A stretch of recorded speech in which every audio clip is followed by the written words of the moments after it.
রংতুলির শহরে তৃতীয় দিনে সকাল সকাল বসে পড়েছি কিছু একটা বানানোর জন্য। আপনাদের সবাইকে অনেক অনেক ধন্যবাদ। 12,000 মানুষ আমার আগের ভিডিওটা দেখেছে। Arka funny video and dance channel comment করেছেন, খুব সুন্দর হয়েছে, love from west Bengal Jalpaiguri. আমি তো ভাবতেই পারছি না যে এত দূর থেকেও আপনারা আমার ভিডিও দেখেছেন। রাজেন মন্ডল কমেন্ট করেছেন, লাভ ফ্রম ব্যাঙ্গালোর। আপনাদের সবাইকে অনেক অনেক ভালোবাসা রইল। গতকালের মতো আজকেও ফুল বানাচ্ছি, কিন্তু অন্য পদ্ধতিতে। প্রথমে আমি একটা কার্ডবোর্ড নিয়েছিলাম, সেটাকে গোল করে কেটে তার উপরে আঠা দিয়ে সমস্ত ফুলের পাপড়িগুলো লাগিয়ে নিলাম। গতকালের ভিডিওতে সূর্যমুখী ফুল বানানোর সময় যে পাপড়িগুলো বেঁচেছিল সেগুলো কয়েকটা পাপড়ির মাঝখানে লাগিয়ে দিলাম। এইভাবে ফুলের 5টা ঝুলন্ত ডাল বানানোর জন্য এইভাবে আমি পেপারগুলো কেটে নিচ্ছি। এই সময় এসে মনে হচ্ছে যেটা আমি বানাতে চলেছি সেটা আমার ভালো লাগছে না। সব সময় যেটা বানাবো যে ভালোই হতে হবে, মনের মতো হবে, সেটা কিন্তু নয়। ডালপালাগুলো পিছনে আঠা দিয়ে এইভাবে লাগিয়ে নিলাম। এবার আপনারা বুঝতে পারবেন যে আমি ওয়াল হ্যাঙ্গিং বানানোর চেষ্টা করছি।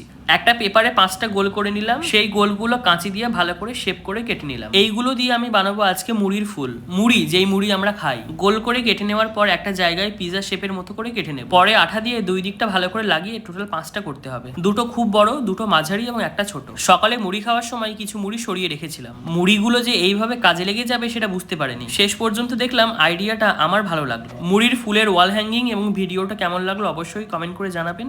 ভালো থাকবেন, সুস্থ থাকবেন।